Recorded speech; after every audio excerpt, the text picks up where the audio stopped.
Well, what a blessing it has been to be able to worship this morning, enjoy each other's fellowship as we look towards God, and then to enjoy such a fine meal in each other's company once again, and then be able to come again here directly after and to be able to once again worship our God.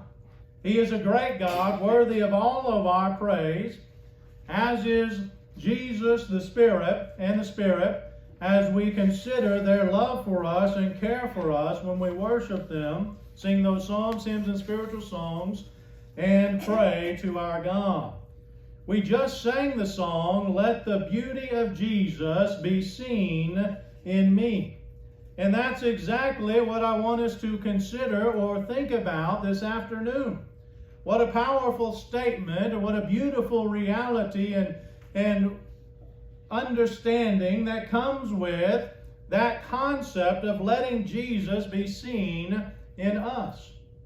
In Acts chapter 4 and verse 13, in Acts chapter 4 and verse 13, Peter and John is said of them, "Now when they saw the boldness of Peter and John and perceived that they were uneducated, common men, they were astonished," and notice this, "and they recognized they had been with Jesus." When we look at this, and when we consider this, we clearly see that Peter and John were doing that which made them visible to those around them, that they were disciples of Jesus. In other words, they were followers of His. They stood out amongst everyone else as those who were different because they were the ones following this man named Jesus they had either seen or heard about. And so this morning, I want us to ask the question, how can we, like Peter and John here, how can we stand out in our daily lives to those around us? How can Jesus' beauty be seen in our lives as we go throughout our day-to-day activities, as we wake up till we go to bed? How can we stand out as Christians or Christ-like people? As the song says, we must let Jesus, or let His beauty, be seen in us. But when we think about that, what does that mean? It means that He needs to be seen in our words. The way we talk, the way we communicate, ought to stand out and be different than the world. We need to speak the truth in love. As Christians or Christ-like people, we stand out when we don't have foul language, when we don't tell foul jokes, when our speech in truth is based in love, when it's pure and holy. I'm reminded of what Paul wrote in Ephesians chapter 4 and verse 29. "Let no corrupt talk come out of your mouths, but only such as is good for building up as fit the occasion, that it may give grace to those who hear." Or what he would write to the brethren there, or what James, would say in James 1:26 to the brethren, "If anyone thinks he is religious and does not bridle his tongue, but deceives his heart, this person's religion is worthless." Our speech tells everything about who we are. It explains or helps us stand out from the crowd, doesn't it? A world whose speech is not based in purity is not based in God's love. It means we not only season our words with salt, as Paul would say in Colossians chapter 4 and verse 6, but that we do so as we are kind.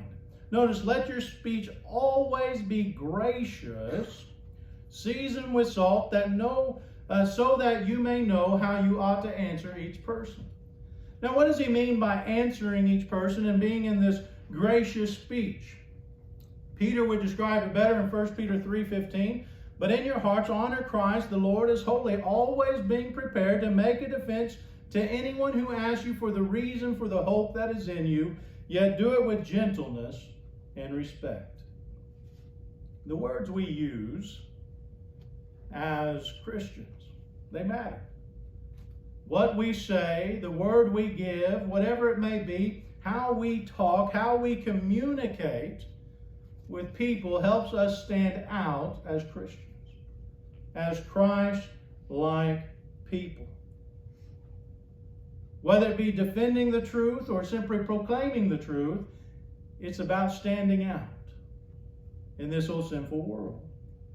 So how do we let the beauty of Christ be seen in us? We make sure our words are how they ought to be. That our speech is seasoned with salt, with the graciousness that God expects in us. Again, in Ephesians 4 and verse 15, rather speaking the truth in love, we are to grow up in every way into Him who is the head, into Christ. How else do we let the beauty of Jesus be seen in us? Well, we do so through our thoughts. The proverb writer would talk about as he thinks, so as a man thinks, so he is. In Proverbs 23 and verse 7, we read that, for as he, that's a man, thinks in his heart, so is he. How can our thoughts be that which stand out in this world? How is it the things we think about, the things we meditate on, the things we ponder, if you will, as we talked about with Mary this morning, how is it those thoughts and those things we ponder, those things we communicate in our own mind, how does that help us stand out in this world? How does that help us look like a Christian, one who follows Christ?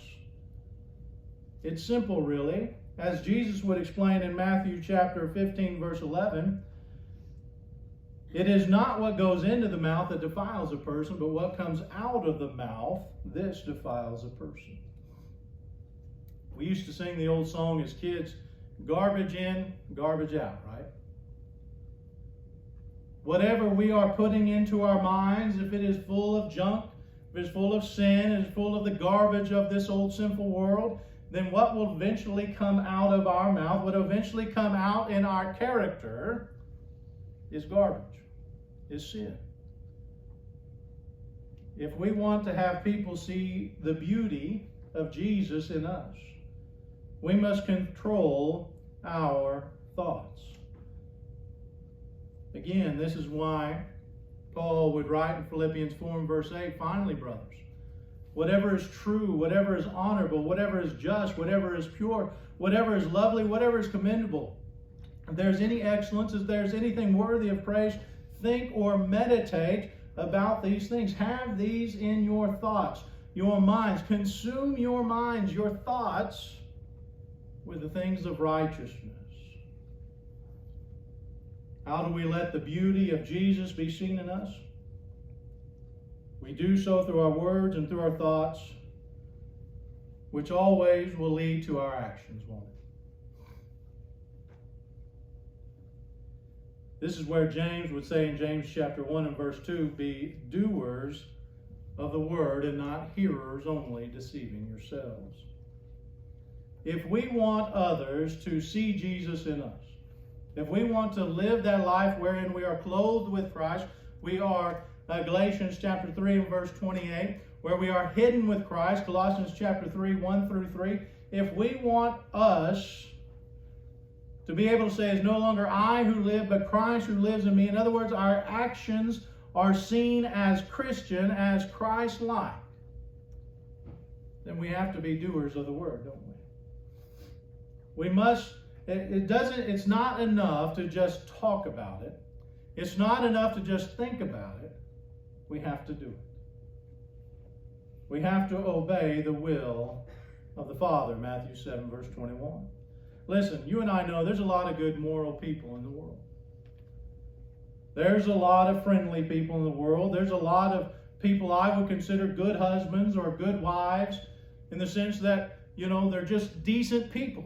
There's a lot of those in the world, but there's not a lot of Christians in the world. There's not a lot of people who are truly living for Christ and can truly have others see Christ in them. To be a disciple of Christ means that our actions are visible. That people notice we are different from the world. That what we do and how we act and how we present ourselves, our character, who we are, is not like the normal person. Who has not tasted the blood of Christ and the forgiveness of sins, has not obeyed God's gospel plan of salvation, isn't living for Christ. It's different. From the time we wake up to the time we go to bed, if we want the beauty of Jesus to be seen in us, we need to live like Peter and John, like all those faithful before us, and all those faithful we know, who, as in Acts chapter 4, verse 13, we saw, others realize that they are followers of Christ, that our words, our thoughts, and our actions reflect our God, and that He is worthy of all glory. For the longest time, I used to get confused by Matthew 5 when it would say, "Let your light so shine that people see it, that God is glorified." And then it hit me one day, because it's not my light, but God's. That when I'm a Christian, it's no longer I who live, but Christ who lives in me. And therefore, when my light is shining, God will be glorified in such. This afternoon, as you reflect upon your walk with God, is Jesus' beauty being seen in you. Do people know you're a Christian by the way you talk, by the way you think, by the way you act? Do people know you belong to Christ, that you live for Him, and that He is your God, your Savior? I pray the answer is yes. But if the answer is no, make the change today. Make that part of your life that is causing difficulty in this area, that your light to be shown as it should, make that change now. Because the world is dark enough, sinful enough, that it needs every Christian, every Christ-like person to have their light fully shine. Again, we're not going to be perfect. None of us are. We're going to make mistakes. We're going to take those missteps. We're going to miss the mark of righteousness and sin in our own lives.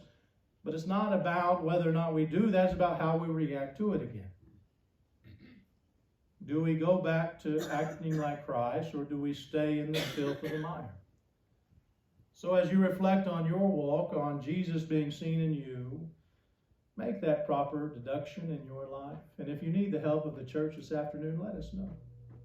If you need us to pray with you, to encourage you, if you need us to talk with you and exhort you, in other words, pull you close to us that you may be and come what you need to become and be what you need to be, let us be that for you this afternoon. But first, you have to let us know you need that help. So if you need that, come forward now and let us know as we stand and as we sing.